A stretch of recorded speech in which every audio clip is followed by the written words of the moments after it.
A little while ago, I made a short talking about how awesome it was that the iPhone 15 finally got USB-C. That was actually a year ago. Wow.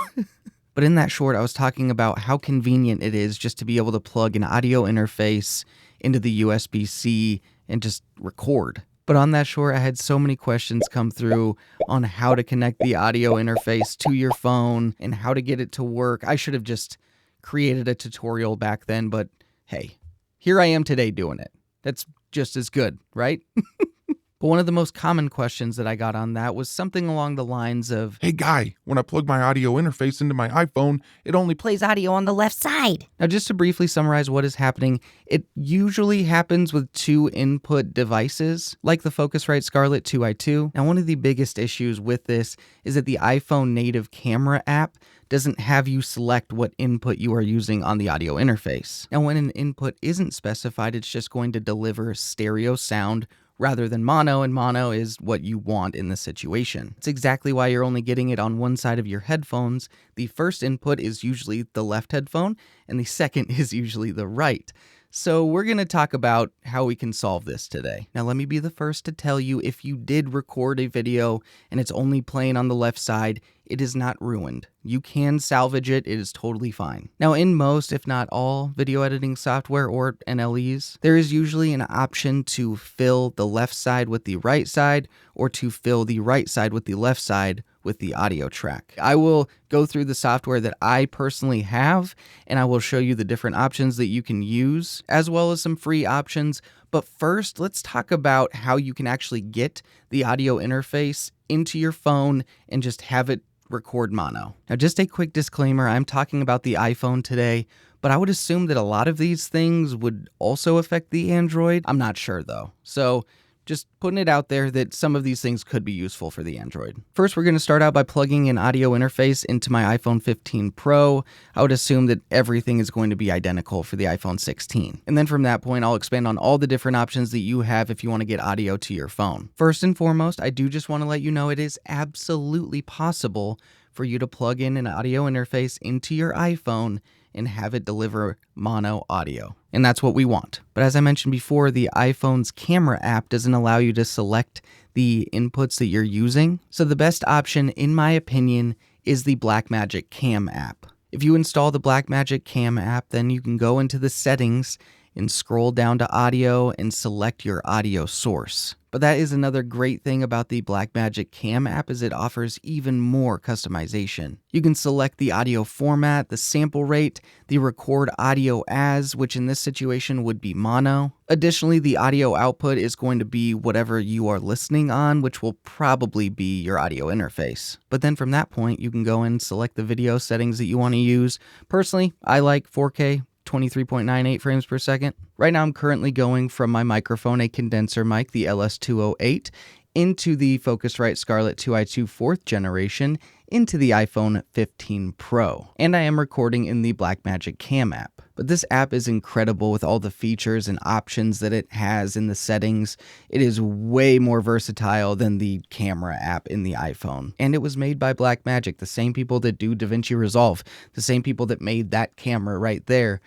It's a great company. But as you can see on the camera that is recording the iPhone screen, there is just 1 meter going up and down, and it is in fact in mono. I mean, I don't know every app that is out there that does allow you to do this. There definitely could be some that I won't mention in this, but I will mention one other, and that is the iRig Recorder app. With the Blackmagic Camera app, you do have tons of customization when it comes to the video settings, the audio settings, and then you have your iRig Recorder app that does have some customization, but it is great when it comes to post-production. So a lot of that is just going to come down to you and how much control you want. But if you go into the iRig Recorder app and you press the settings on the bottom left, you will see that you can select between stereo, mono, or mono summed modes. Additionally, you do have a channel or an input option, so you can select which input you are going to record from. Also, you do have an audio quality option, which does choose between 44.1 kilohertz and 48 kilohertz, but regardless, it is 24-bit. And then of course you have a video quality option where you can choose between low, medium, and high, which low is 720, medium is 1080, and high is 4K. And now I'm recording in the iRig Recorder app, and I will say that the settings and the options are very simple in this app, which is nice for a lot of people. But if you are a control freak like me, then you might find the lack of settings a little bit frustrating. But when it comes to using the iRig Recorder, I would say that there are a few advantages in the sense that you actually get to choose the input. Also, if you are going to record straight into your iPhone and just upload from there, I would say this is the best option as far as additional settings go. And I did already discuss that a little bit earlier, but the post-processing options are just great in this app. Like you can go in and add a compressor like I just did. You know, anything that you want. This will probably have it, but it might be behind a paywall, which is fine, I guess. I mean, you can even add reverb and delay. Was that just an angel in here? It was me. But when it comes to recording, the iRig Recorder app is very simple, and it's as complex as you want it to be in post. But I do have some not great news. And that's that any third-party app that you're going to use isn't going to be able to use the cinematic mode of the iPhone. But it does make sense. The cinematic mode is just all software-based. It's not really pulling in more light or anything, and it's not using the lens to create a creamier bokeh background. It's just artificially doing that, and that is native to the camera app. For some of you, not being able to use the cinematic mode is a deal breaker. And if you are one of those people, don't worry, it is definitely possible to fix, but it just won't be as simple as downloading an app. Now, for anyone that fits within this category, if you're going to be shooting on your iPhone, then you're going to take that footage and edit it on your computer. This could be relatively simple. Now I'm going to show you how to do this on Davinci Resolve and Premiere Pro, and I'll also have some instructions on Final Cut Pro as well. But if you are using a different software, just leave a comment down below what software you're using and what you're trying to do, and I'll answer it. First up, we have Adobe Premiere Pro, and I would say it's one of the easier to resolve this issue in. In the Effects tab, you can go to Audio Effects and track it down there, or you can just simply search for it, which I'm going to do. And what I'm spelling out is fill, not PH, but F-I-L-L, because Premiere Pro has the fill left with right option or the fill right with left option, which is exactly how it sounds. You're going to fill the left channel with the right channel's audio, or vice versa. So at this point, you would just simply grab whichever one you need and just drag it onto the track. Now, this isn't the only way to solve this problem. You can just right-click on the track and go to the audio channels option, but I'm just essentially deselecting that the right channel will play what is on the right channel, and it'll actually just play what is on the left channel. And then it will be essentially in mono. Unlike Premiere Pro that does have the audio effect to fill right with left audio, DaVinci doesn't have that. Last section that I showed you will be more similar to what you have to do in DaVinci. For instance, here is a stereo track that is only recorded to one side, so it only plays on one side. A Nexodyne 8C dynamic microphone from Shure. And yes, this was recorded with the native app in the iPhone. So if I wanted to change this stereo track to a mono track, all you would do is just right-click on the tracks over there, add a track, go to mono, and drag it to the new track, and that is really it. And you'll hear that it is in fact in mono now. A Nexodyne 8C dynamic microphone from Shure. But let me throw something else at you. What if you have a full stereo track and you want it to be stereo and there's actually only one section that you really need mono? Well, you could just create the mono track and drag it down, or you can select it, right-click and click the Clip Attributes option. Then you'll go over to Audio, and then you'll see the track is in fact in stereo. So you have the option there to change it to mono, but if you're leaving it on a stereo track, you'll have the exact same problem. So what you'd actually do in this situation is change the embedded channel 2 to the embedded channel 1 option, which is the left track on the stereo track, and then they're both embedded channel 1. And here we go. Let's see if it worked. A Nexodyne 8C. And it did in fact work. And now we have a very, very, very special guest coming to teach you Final Cut Pro and how to do this process in that. It is the great Tom Buck. We're moving up in the world, people. Yeah. Like the previous section, he's going to teach you how to make your audio mono in Final Cut Pro and how the iPhone records in stereo, and that can make stuff sound weird also. Take it away, Tom. Thanks, Bandrew. I'd love to help a pro like you out by explaining how to do this in Final Cut Pro. My name is Tom, and Final Cut Pro is my video editor of choice. So right here is a video clip that I recorded on my phone, which by default records audio in stereo. This is me recording audio on my phone, which has a stereo pickup pattern. So if I go over here, it's gonna be on one side. And if I go over here, it's gonna be on the other side. And that might sound kind of weird in my editing because this isn't music, this is just voice. And stereo voice sometimes sounds super weird. So as I play this clip back, you can see over here the audio meters are bouncing up left and right at different levels because this is in stereo, just like Bandrew explained. So a simple way to fix this, if you're in this situation, or if you find yourself where you only have a left or right audio track and you want to make sure it's coming through on both sides, both left and right, is you can click on your video clip and go to the audio settings,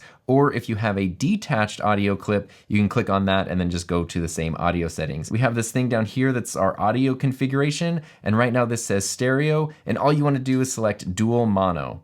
And now as I play this back, audio on my phone, which has a stereo pickup pattern. So if I go over here, it's going to be on one side, and if I go over here, it's going to be on the other side, and it sounds different because now it's not stereo. And also if we look at the levels as it's being played back, they are perfectly even on both the left and right channel. So that's all you need to do to fix that problem. I really appreciate you having me be a part of this video on your channel because Podcastage is like by far my favorite audio related YouTube channel. I don't know why anyone would watch any other channel because Bandrew and Podcastage and the Bandrew Says podcast and everything Podcastage too. It's all just the absolute best, and there's probably no reason to just watch anything else ever. So thank you very, very much, Bandrew. You're my hero. You're handsome. You're wonderful. You're a kind human being and just the best in the world. I'm sure the question that you're asking yourself is, why did he say that this was podcasted? It's the audio hotline. I may have catfished Tom Buck into doing this video. Didn't think I was going to have to admit that, but I mean, did I create Bandrew Scott with 1T at gmail.com and get this all set up? No, definitely not. Thanks, Tom. But if you are just absolutely going to use cinematic mode on your iPhone and you absolutely need mono recording because you either edit on your iPhone or going live from your iPhone and you just need it to work, well, there are some solutions for you, but it might be a little bit more complicated. So now I'm just going to rapid fire some of the devices that you can use with the iPhone, and I will be using each of them. This is the H1 XLR. It does have a mono stereo mode, and all you have to do is just select mono. Also, the H1 XLR isn't a bad option in this because you do have the 32-bit float recording on the SD card and you're safe. But that does bring me to a very important point. If you're just one person, just a creator, and all you need is just your iPhone and you need something to get better audio, you could try a USB mic. As a long-term audio solution, I don't really love USB mics. The versatility just isn't great there, but they can absolutely get the job done for most people. So right now I'm going directly from the Røde PodMic USB in USB mode directly into the USB-C of the iPhone 15 Pro. And just to experience the difference, I am currently recording into RodeCaster. Now I'm in the cinematic mode on the iPhone 15 Pro. The PodMic USB does have onboard DSP that it should retain when using the USB port. So this should be sounding relatively polished, and this is definitely one of the reasons that if you're going to use a phone, the USB mic like the Røde PodMic USB or even like the Shure MV7 Plus is a great option because Røde has an app, Shure has an app, and you can go in there, change your settings and everything, and then you could go over to the cinematic mode if you want to, or you could just capture it in the Shure app or the Røde app. So USB mics or even the wireless lav mics that you can plug into your phone are a good option for the phone. It's what I'm using right now. It's the Hollyland Lark M2. But if you don't want any strings on you, you don't want any distractions from what you're talking about or anything like that, you don't want to make it seem like it's a podcast, then these would be a good option for you. And the Lark M2 is very simple. It has an MS button that you can just press to go from mono to stereo, and Bob's your uncle. I don't know what that means, but I think that means I'm moving on. And I'm going from the microphone into the Lewitt Connect 2 into the iPhone 15 Pro. The Connect 2 is a fantastic device that does have onboard DSP, so you can process your voice to a certain degree before it hits your phone, has compression, denoiser, and a clip guard. But also, if you go into the settings in the Lewitt Control Center, you can turn on the mobile streaming option, as well as an additional option for iOS. And this is just a Donner device. It's a USB-C interface, essentially for your phone. And that's another thing that I do want to focus on is the iRig Pre's, the TC Helicons. Those are good options. This Donner is actually pretty solid, but it's not going to give you like premium level preamps. I would even say it's going to be like 70% as good as the 4th gen stuff from the Focusrite Scarlett. But these devices are quite a bit cheaper than your standard interface a majority of the time. And the quality is going to be way better than just plugging this SM57 into your phone. So right now I have the Rode PodMic USB plugged in through XLR, going to the RodeCaster Duo. And I'm actually recording that directly to my phone. I did stop down the camera a little bit so you can see it, but I don't know if you can see it very well. The phone is recording the RodeCaster Duo right now. That's one thing that the RodeCaster 2 and the RodeCaster Duo do very well, is connect to the phone, which is very weird, but you can use the Rode Capture app. I did test it, works great, and you can also just plug it in and run cinematic mode like I am right now. Now, I totally understand that that is a very expensive setup, especially for a phone, but it's just to drive the point home that a lot of these devices do work for the phone. It's just a matter of finding the right ones, doing the right research, and knowing what to search for. Like if you are looking for an interface at all, but especially a 2-input one, you need to make sure that the first and second input can be linked, or you need to make sure that it can send a mono signal. But I feel like I have proven that there are absolutely devices out there that will work in this setup. However, if you already have a device that you love and it works great with your computer, but you also want it to work with your phone, let's go into that stuff. So right now I'm using the Lauten LS208, and that is going into the Focusrite Scarlett 2i2 4th generation. And out of the outputs on the back, those are going into the Arc Cleanbox Pro.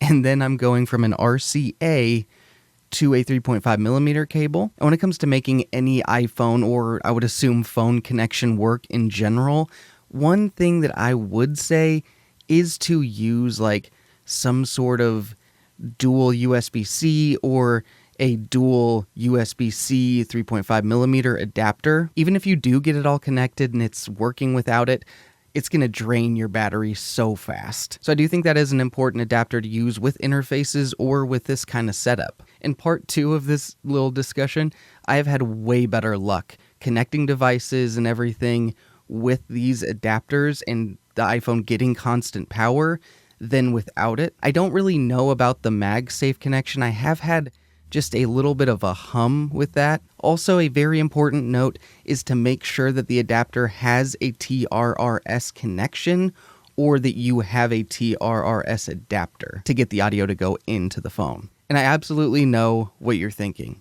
This is an extravagant setup just to get audio to your phone. And to that, I would say, yeah, absolutely it is. With the Arc Cleanbox Pro, it's a lot more cables, a lot more effort, but I would say that you know who you are if you need this. For instance, if you are live streaming or recording a concert from your phone or a dance competition or something like that. I just say both of those because that's what I've done.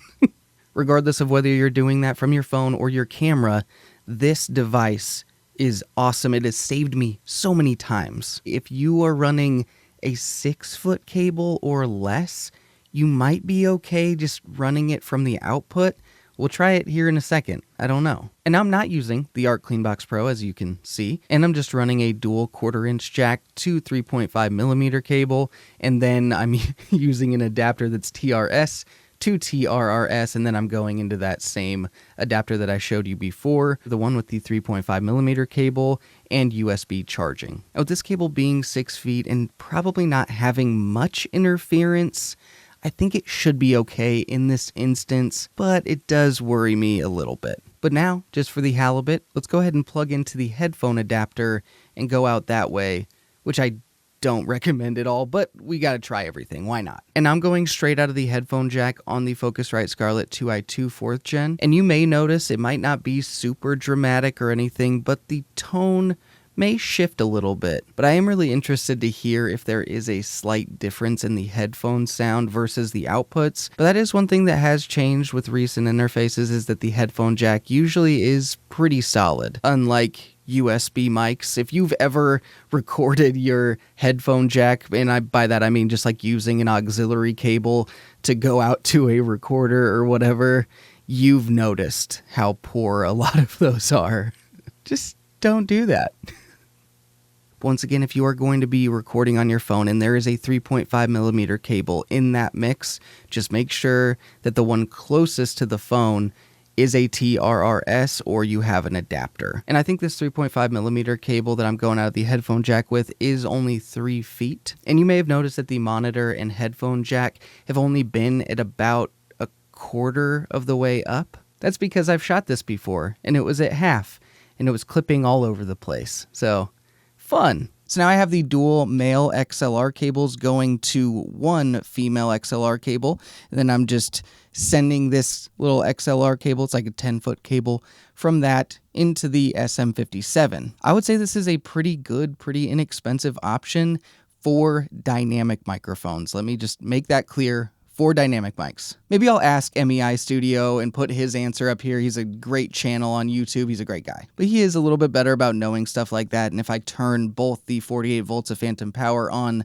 both channels to one mic, I would assume that's going to be way too much phantom power. But once again, I could be talking out my ass. Maybe it'd be fine. If you do have a condenser mic, I would just power it externally with this. This one is from X5, but there are quite a few out there that you could get for pretty inexpensive that would be fine. But I think I bought this cable for $20 from Condor Blue.